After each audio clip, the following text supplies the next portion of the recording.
아이가 태어나게 되면 부모들의 사랑을 받으면서 아이가 성장합니다. 성장하는 과정에서 부모가 나를 얼마나 사랑하는지, 그리고 부모에게 내가 어떤 존재인지를 경험을 통해서 부모들의 마음을 알아가게 되는 것입니다. 마찬가지로 우리 신자들도 중생한 이후에 우리가 하나님을 알아가는 그런 과정을 겪게 되지 않습니까?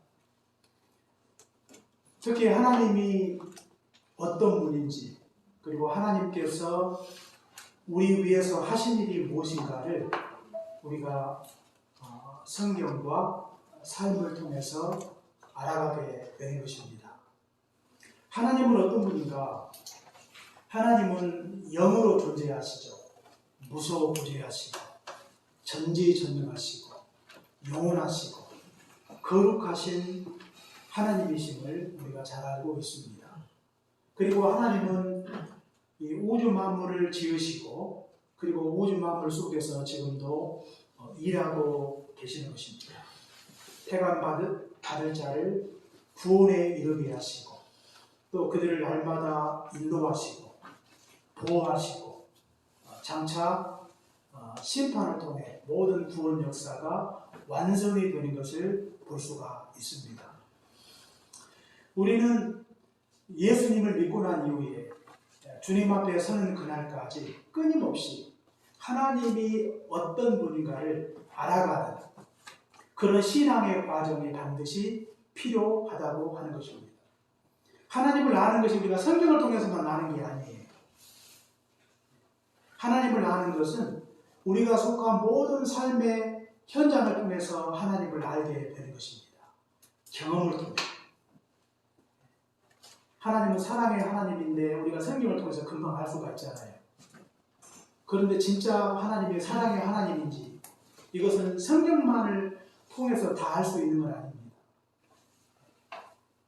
우리가 인생을 살면서 고난의 과정을 겪으면서 광야길을 걸어가면서 우리는 경험을 통해 하나님이 사랑의 하나님이 되심을 깊이 깨달아 알게 되는 것입니다. 그런 차원에서 볼 때 우리는 하나님 앞에 서는 그날까지 끊임없이 하나님을 알아가는 것입니다. 이렇게 하나님을 아는 것이 왜 우리에게 이토록 중요한 것인가? 우리는 하나님을 알아야 하나님을 바로 믿을 수가 있어요. 하나님을 알지 못한 채 믿는 것은 자칫 맹목적 신앙이 될 수가 있습니다. 하나님을 또 알아야 하나님을 바로 섬길 수가 있습니다. 아까도 말씀드린 것처럼 하나님은 영이시다 그랬어요. 영이시다. 하나님이 영이라는 사실을 아는 순간 우리가 하나님을 섬길 때, 우리가 하나님을 예배할 때 어떤 자세로 우리가 하나님을 예배해야 할 것인가를 알게 되는 것입니다. 하나님이 영이라고 하는 것은 하나님은 이 우주 만물 속에 계시지 않은 것이 없어요. 만약에 하나님이 육체로 존재하시는 분이라고 한다면 하나님이 한 곳에 계실 수밖에 없죠. 그런데 영으로 존재하시기 때문에 이 땅에 하나님이 계시지 않은 곳이 없습니다. 심지어는 하나님은요, 우리 마음에도 계세요. 우리가 어떤 마음으로 우리가 하나님을 예배하고 있는지 하나님께서 다 아시는 것이죠. 그렇기 때문에 우리가 예배할 때, 우리가 하나님을 섬길 때 하나님이 영이심을 믿는다면 우리가 하나님을 섬기고 예배하는 그 태도가 달라질 수밖에 없는 것입니다. 지금 이 시간 하나님이 이 가운데 계시고 하나님이 불꽃 같은 눈으로 이 예배를 보시고 우리 마음 가운데 계셔서 우리가 지금 어떤 마음으로 하나님을 예배하고 있는지 다 알고 계시는 것입니다. 그러므로 우리가 하나님을 예배할 때마다 우리는 두렵고 떨리는 마음으로 하나님 앞에 서야 되겠습니다. 야곱이 베델에서 이곳이 여호와의 전이다 이렇게 고백을 했던 것처럼 오늘 이 시간 우리가 하나님을 예배하는 이 순간, 예배하는 이 자리에 하나님이 계심을 믿고 이곳이 바로 여호와의 전이다 이렇게 생각하고 하나님을 온전히 예배하셔야 되겠습니다. 또 우리가 하나님을 알아야 또 성장할 수 있다고 하는 것입니다. 우리의 신앙은요, 하나님을 아는 만큼 성장해요. 그래서 숱한 다양한 삶의 문제들을 경험하고 우리가 인생을 살아가면서 하나님을 깨닫고 또 깨닫는 과정을 통해서 하나님을 아는 것과 비례하여 우리의 믿음도 그만큼 성장하게 되는 것입니다. 그렇기 때문에 우리가 주의 말씀을 통해서 하나님을 발견하고 또 하나님이 지으신 이 우주 만물 속에서 또 지금 우리가 살고 있는 삶의 현장에서 만난 그 하나님을 아는 순간 우리의 믿음도 그만큼 믿음의 분량이 커간다는 사실을 우리가 기억해야 되겠습니다. 뿐만 아니라 우리가 하나님을 알 때 바로 우리가 이 땅에서 살아갈 수 있다고 하는 것입니다. 하나님을 알지 못하고 하나님이 어떤 분인가를 알지 못한 상태에서 우리가 하나님 앞에 신자로 산다고 하는 것은 불가능한 일이죠. 하나님이 무엇을 기뻐하시고 하나님이 무엇을 원하시는지를 알아야 우리가 이 땅에서 온전한 하나님의 백성으로 살아갈 수 있는 것입니다. 항상 기뻐하라, 쉬지 말고 기도하라, 범사에 감사하라. 이것은 너희를 향하신 하나님의 뜻이다. 하나님이 뭘 기뻐하시는가? 항상 기뻐하고 감사하고 쉬지 말고 기도하는 것을 하나님이 기뻐하시구나. 이걸 깨닫고 하나님이 기뻐하시는 것을 행하며 우리가 이 땅에서 살아갈 수 있는 것입니다. 그렇기 때문에 하나님을 안다고 하는 것이 얼마나 중요한지 몰라요. 우리가 오늘 성경 말씀을 통해서도 하나님이 어떤 분인가를 알 수가 있고 그 알을 통해서 우리가 이 땅에서 참된 신자로 살아갈 수 있는 것입니다. 우리가 성경 오늘 29절에 보니까 여호와는 악인을 멀리하시고 의인의 기도를 들으신다 그랬어요. 우리가 이 말씀을 통해서 하나님이 어떤 분인가를 알 수가 있어요. 첫째로 하나님은 어떤 분인가? 악인을 미워하시는 분이라 그랬어요. 이 악인이라고 하는 것이 무엇인가? 우리는 악인 그러면 영화를 많이 봐서 흉악범을 우리가 연상할 때가 많습니다. 범죄 도수가 100만이 넘었다, 아니 1000만이 넘었다고 하더라고요. 코로나 이후에 처음 있는 일이라고 그러는데 그것도 역시 굉장히 굉장히 난폭한 그런 영화죠. 자, 그래서 우리가 보통 악인 그러면 그런 그 난폭함, 흉악함 이런 것들을 우리가 연상을 잘 많이 하는데 그러나 여기서 악인이라고 하는 것은 무엇인가? 악인은 하나님을 대적하는 악의 영들을 가리켜요. 하나님을 불신하는 불신자, 하나님의 명령대로 행하지 않는 불순종하는 자를 가리켜서 우리는 악인이다. 그렇게 성경이 말씀을 하고 있다고 하는 것입니다. 그런데 이 악인이라고 하는 이 단어를 심지어는 이스라엘 백성들에게도 쓰고 있다는 것입니다. 우리가 시편 100편에 보니까 이스라엘 백성들을 가리켜서 그들은 나의 것이고 그의 백성이고 그의 기르시는 양이다 그랬거든요. 그런데 우리가 이사야 3장에 보니까 악인에게는 화가 있으리라고 이렇게 말씀을 하고 있죠. 그런데 그 악인은 누구를 가리키는가? 유다 백성을 가리킵니다.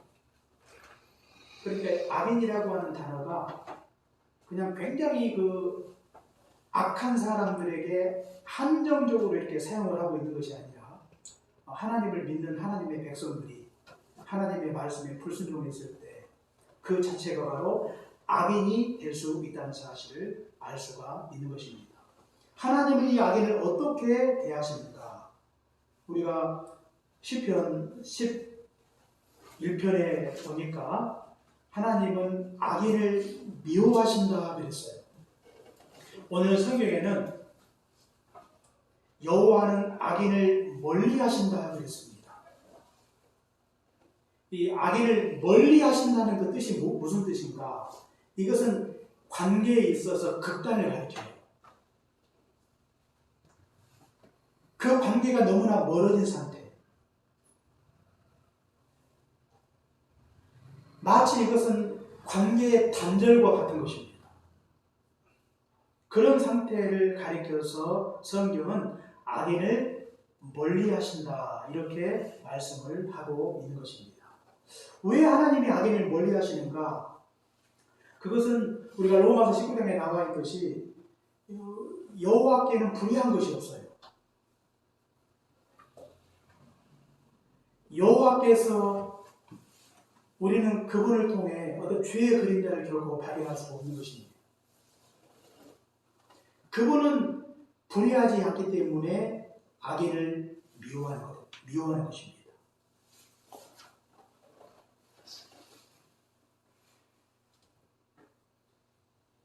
뿐만 아니라 악인을 미워하심으로 결국 그 악인들은 어떻게 되는 것입니까?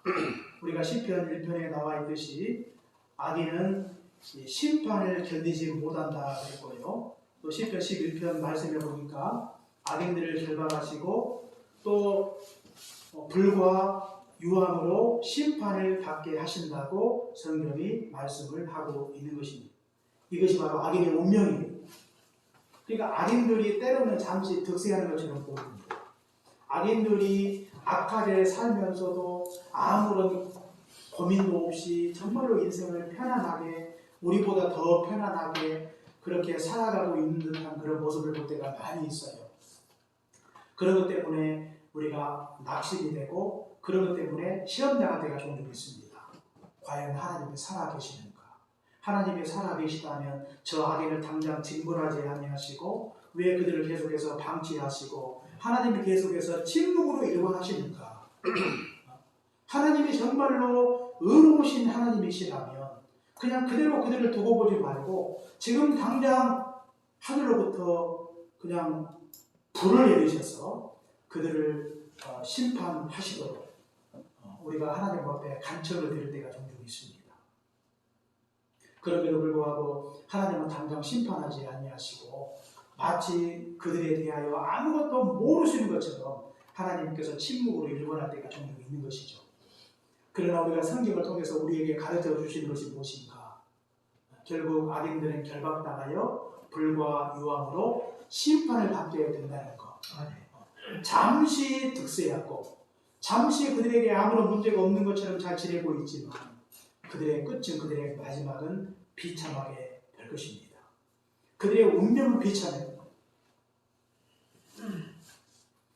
하나님이 그들의 악함을 잊지 아니하시고 그들의 악함을 따라 결국 하나님께서 엄중하게 심판하게 될 것을 성경이 우리에게 가르쳐주고 있는 것입니다. 그러므로 하나님은 악인을 미워하시고 악인을 멀리하시는 하나님이신 줄로 알고 우리는 이 땅에서 악인의 길로 가지 않도록 해야 되겠습니다. 하나님을 대적하는 자가 되어서는 안 되겠습니다. 하나님을 불신하는 자가 되어서는 안 되겠습니다. 불순종하는 자로 살아가서는 안 되겠습니다. 특히 신자가 불순종의 죄를 범치 않도록 해야 되겠습니다.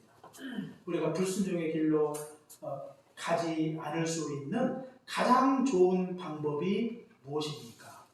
그것은 바로 우리가 경건 생활에 힘쓰는 것입니다. 경건 생활. 매일매일 하나님의 말씀을 깊이 묵상하고 그 말씀을 마음에 깊이 새기고 그 말씀을 우리가 속한 모든 삶의 자리에서 그 말씀대로 온전히 순종하는 것입니다. 그래야 우리가 이 땅에서 살아갈 때 우리가 불순종의 길을 걸어가지 않는다 그 말이죠. 우리가 경건 생활을 힘써 감당하지 않고는 우리가 이 땅에서 주의 말씀을 따라 살기가 어렵다고 하는 것입니다. 어쩌면 우리에게 유일한 방법이라고 이렇게 말씀을 드릴 수가 있어요. 우리가 매일매일 성경을 깊이 묵상하고 그 말씀을 통해서 우리에게 깨달음을 주시고 우리에게 하나님의 말씀을 통해 강력하게 촉구하실 때 그 말씀을 붙들고 그 말씀대로 내가 온전히 순종하며 나아갈 때 우리는 이 악인의 길로 걸어가지 아니하고 주님 보시기에 합당한 그런 길로 나아갈 수 있는 것입니다. 여러분 매일매일 우리가 경건생활에 힘쓰셔서 죄가 가득한 세상 속에서 거룩한 하나님의 백성들로 살아가시기를 주의 이름으로 축원합니다. 그 다음에 두 번째로 하나님은 어떤 분인가? 의인을 사랑하시는 분이라고 하는 것입니다. 의인을 사랑하시는 분이다. 이 의인이라고 하는 것이 무엇인가? 의인은 우리가 로마서 5장에 나와 있듯이 예수님의 피로 의롭게 된 자를 가리켜요. 예수 그리스도의 속죄의 피를 믿은 자를 가리켜서 성경은 의인이다 그랬어요. 또 로마서 8장에 보니까 하나님의 부르심을 입은 자가 의인입니다. 미리 정하신 자를 부르시고 부르신 자를 의롭다 하시고 의롭다 하신 자를 또한 영화롭게 하셨느니라. 이렇게 말씀해 주신 것처럼 하나님의 부르심을 입은 자가 의인이에요. 법이 없이도 살 수 있는 사람, 그런 사람을 가리켜 성경은 의인이라고 하지 않습니다. 예수님의 피로 속죄를 받은 자가 의인입니다. 주님의 부르심을 입은 자가 의인이에요. 세상이 말하는 의인과 성경이 말하는 의인과는 다른 것입니다. 우리가 사도행전 10장에 보시면 고넬료를 가리켜서 의인이다 그랬어요. 그는 항상 하나님 앞에 기도하는 자요, 많은 백성들을 구제하는 자가 그랬습니다. 우리가 하나님 앞에 하나님을 믿음으로 예수 그리스도의 속죄 피를 믿음으로 말미암아 의롭게 되는 것도 중요하지만 여기에 더 나아가 우리가 적극적으로 의를 행하는 것입니다. 그래야 진정한 의입니다. 우리가 예수님 믿고 의롭다움을 받았어요. 그런데 우리가 세상 속에서 우리가 의롭게 살지 않는다면 우리가 진정한 의인이 될 수가 없는 것입니다. 신자들은 이 어둠에 가득한 세상 속에 무엇이 옳고 그른가를 분별해서 우리가 옳은 것을 적극적으로 행할 때 우리가 진정한 의인이 되는 것입니다. 좀 반쪽 의인이란 말이 좀 적절한 표현이라고 할 수 없는데 우리가 그냥 예수님만 믿고 우리가 세상에 가서는 그냥 아무렇게나 세상 사람들과 똑같이 세상이 걷는 그 길을 똑같이 걸으면서 불의한 길에 서서 그렇게 살고 있다면 의롭게 되었지만 그러나 진정으로 의롭게 된 자라고 이렇게 말씀을 드릴 수가 없는 것입니다. 그렇다면 하나님은 이 의인을 어떻게 대하십니까? 우리가 성경 10편 146편에 보니까 의인을 하나님께서 사랑하신다 그랬고요. 오늘 잠언 15장 29절에 보니까 의인을 가까이 하신다 그랬어요. 가까이 하신다 이 말씀은요, 친근히 하신다 그런 뜻이에요. 우리가 시편 말씀에도 보니까 여호와께서 주께서 가까이 하는 것이 내게 복이다 그랬거든요. 하나님이 나와 가까이 하는 그 자체가 복입니다. 복이에요. 그러니까 우리 신자들은 날마다 하나님과 함께 하시고 하나님과 동행하는 삶을 살고 있지 않습니까? 그 자체가 복이라고 하는 것이죠. 우리가 세상에서 뭔가를 우리가 많이 얻음으로 말미암아 우리가 복을 받는 것이 아니라 이미 주님이 우리와 함께 계시고 가까이 계시는 것 자체가 복인 것을 우리가 기억을 하셔야 하겠습니다. 왜 이렇게 의인을 사랑하시고 또 의인을 가까이 하시는가? 우리가 시편 11편에 나와 있듯이 그것은 여호와께서 의로우시기 때문입니다. 여호와께서 의롭기 때문에 의인을 사랑하세요. 여호와께서 거룩하기 때문에 거룩한 자를 사랑하십니다. 여호와께서 선하시기 때문에 선한 자를 사랑하십니다. 여호와께는 불의한 것이 없고 의로우신 분이에요. 그러므로 우리가 이 땅에서 의인으로 살아갈 때 하나님의 사랑을 받고 또 하나님께서 가까이 하는 그런 복된 인생을 살아갈 수 있는 것입니다. 하나님이 의인을 사랑하시는 그 증거가 무엇입니까? 우리가 오늘 성경 말씀에 나와 있듯이 바로 의인의 기도를 들으신다 그랬어요. 하나님이 의인을 사랑하시는 증거는 하나님이 의인의 기도를 들으세요. 의인의 기도를 통해서 하나님이 역사하시는 것입니다.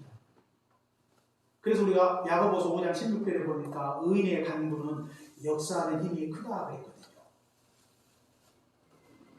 하나님은요, 이 의인의 이 간구를 귀 기울여 들으십니다.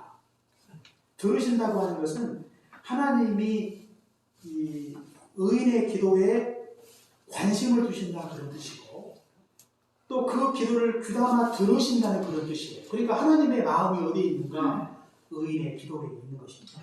그리고 그 모든 기도를 하나도 놓치지 아니하시고 그 모든 기도가 하나도 땅에 떨어지지 아니하시고 그 모든 기도를 하나님이 들으시고 기도를 통해서 우리 가운데 역사해 주시는 것입니다. 이것이 바로 의인을 사랑하시는 그런 증거라고 이렇게 말씀을 드릴 수가 있어요. 하나님은 한 생명을 구원하실 때 전도를 통해서 구원하시듯 하나님은 이 땅에 하나님의 역사를 이루어 가심에 있어서 의인의 그 기도를 통해서 하나님께서 역사하시는 것입니다. 앞으로 장차 있을 심판도 마찬가지예요. 의인의 기도를 통해서 하나님께서 구원 역사를 완성하시는 것이죠.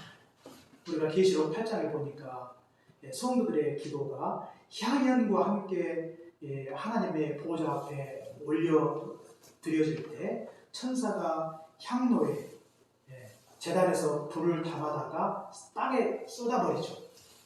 그랬더니 나팔 재앙이 시작되고 있는 걸 볼 수가 있어요.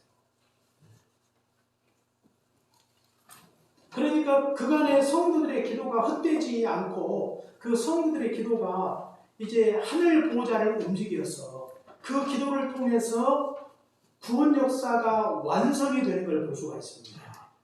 의인의 기도가 얼마나 능력 있고 권세가 있는지 그리고 이 의인의 기도를 하나님께서 얼마나 기뻐하시는지 하나님은 성도들의 기도를 통해서 함께 일하기를 기뻐하시는 하나님이라고 하는 것입니다. 구원이 그렇고 인간의 종말이 그렇고 심판이 그렇습니다. 인간의 모든 역사가 의인의 기도를 통해서 이루어지는 것입니다. 하나님이 땅에 교회를 세우시고 또 교회를 통해서 이루시는 모든 역사가 우리 성도들의 기도를 통해서 하나님께서 이루어 가시는 것입니다.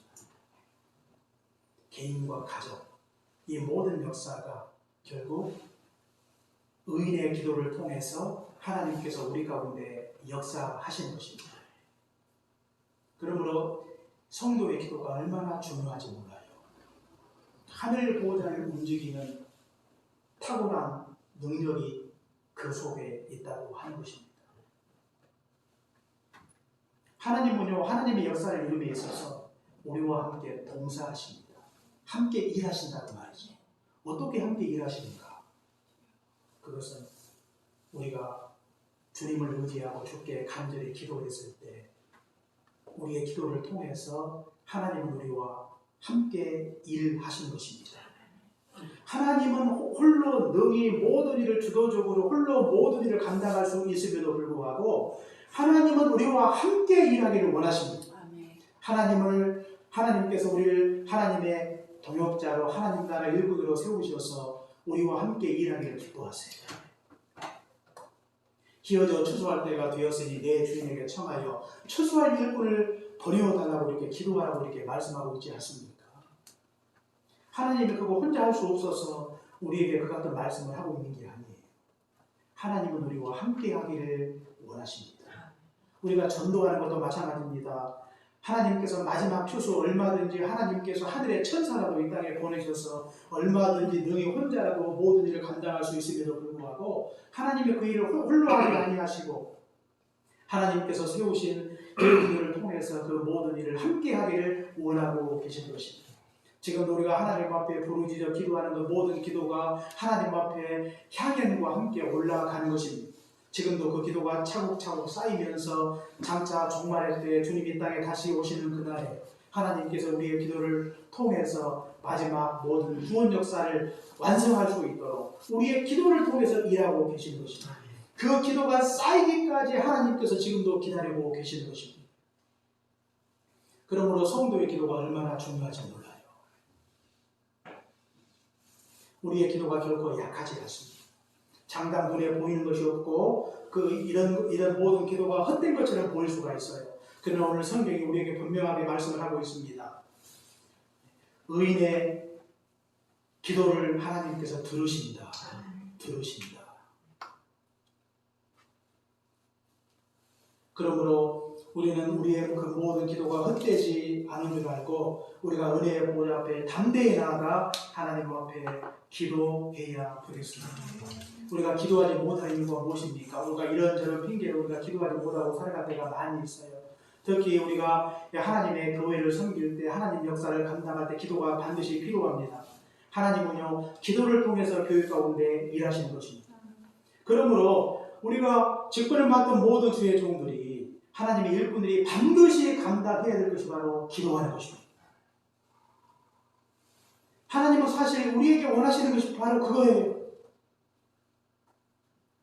시간이 없고 바쁘고 분주하다는 핑계로 우리가 기도하기를 순리를 범치 말고 우리가 때를 얻든지 못 얻든지 아무튼 하나님께서 우리에게 기도의 무릎을 허락해 주신 줄 알고 우리가 기도함으로 주께 나아가야 되겠습니다. 기도할 때 우리 안에 있는 모든 의심을 떨쳐버리고 믿음으로 기도하십시오. 조금도 의심하지 말고 믿음으로 기도할 것을 주님께서 말씀해 주신 것처럼 우리 안에 있는 모든 이런 불신의 이 어둠의 그림자를 다 떨쳐버리고 믿음으로 간절히 기도 들으시기 바랍니다. 아멘. 기도할 때 부르짖어 기도하십시오. 간절히 기도하십시오. 절박한 심정으로 기도하십시오. 그 기도가 하늘 보좌를 움직이는 능력이 그 속에 있는 것입니다. 기도할 때 인내로 기도해야 되겠습니다. 우리의 기도가 당장 응답이 되지 않는다 할지라도 결코 낙심하지 마십시오. 우리의 기도를 하나님께서 반드시 들어주실 것입니다. 때로는 우리의 기도가 응답되기까지 기도가 더딜 수가 있어요. 그러나 하나님께서 우리의 기도를 듣지 않는 게 아니에요. 그 모든 기도를 하나도 결코 헛되지 않게 하시고 하나님의 때가 이르게 되면 하나님의 방법으로 모든 일을 이루어 주실 것입니다. 우리 이전이 기도회로 함께 모여 기도할 때마다 우리가 오래전부터 기도했지만 아직도 이 일을 이루지 못함으로 말미암아 마음에 상심이 되고 왜 이렇게 당장 우리가 원하는 대로 모든 일이 이루어지지 않는지 낙심이 될 때가 종종 있습니다. 그러나 인내케 하시는 것도 하나님의 뜻입니다. 하나님의 때가 되면 가장 좋은 방법으로 가장 아름답게 하나님께서 모든 것을 이루어 주실 것입니다. 그 때가 이르기까지 또 하나님의 선하신 뜻이 이루기까지 끝까지 인내함으로 하나님 앞에 기도하게 되면 하나님께서 반드시 합력하여 선을 이루어 주실 것입니다. 하나님이 어떤 분입니까? 하나님은 악인을 미워하시고 악인을 사랑하시는 분이에요. 그러므로 악인의 길로 걸어가지 말고 의의 길로 걸어가야 되겠습니다. 또 하나님이 우리를 사랑하시는 증거로 의인의 기도를 들으신다 말씀해 주셨는데 이 말씀을 항상 붙들고 믿음으로 주께 간절히 기도 드리시기 바랍니다. 하나님이 우리의 기도를 통해서 우리 교회 가운데 계획하신 하나님의 큰 역사를 이루어 주실 것입니다. 이것을 믿고 주께 간절히 기도하는 복된 믿음의 권속들로 살아가시기를 주의 이름으로 축원합니다. 기도하겠습니다. 사랑해 주님 감사합니다. 오늘도 주께서 귀하신 말씀을 통해 또 하나님이 누구신가를 다시 한번 깨닫게 하시니 감사합니다. 하나님은 악인을 멀리하시고 의인의 기도를 들으신다 말씀해 주셨사오니 우리가 믿고 의지하는 하나님이 어떤 하나님인가를 깊이 기억하고 우리가 악인의 길로 걸어가지 말게 하시고 의의 길로 걸어갈 수 있도록 의인의 기도를 들으시는 줄로 알고 우리가 기도하기를 쉬는 일을 범지 않도록 우리 주님 축복해 주옵소서. 기도의 문이 열리게 하시고 바쁘고 분주하다는 이유로 우리가 기도하지 못하는 이 어리석고 또 악한 길로 걸어가지 않도록 도와주시고 항상 기도하게 하시되 하나님의 역사를 위해 기도하게 하시고 우리 개인과 가정을 위해서 국가와 민족을 위해서 한국교회를 위해서 장차 이루실 이 구원 역사를 위해서 하나님 앞에 더욱더 간절히 기도하게 하옵소서. 하나님 아버지께서 우리의 모든 기도의 귀를 기울이시사 하나님의 방법대로 하나님의 뜻대로 모든 것을 이루어 주실 것을 믿고 주께 간절히 기도하는 기도의 일꾼이 되게 하여 주옵소서. 우리 해미교회 모든 믿음의 권속들이 더욱더 깨어 기도하게 하시되 특히 교회 가운데 식구를 맡은 모든 주의 종들이 하나님 앞에 더욱더 간절히 기도하게 하시고 우리 해미교회 안에 기도의 분량이 차게 하시고 뜨겁게 간절한 마음으로 기도할 때마다 하나님의 능력과 하나님의 권능을 목도하게 하시고 하나님의 큰 역사가 나타나게 하옵소서. 예수님 이름으로 기도합니다. 아멘.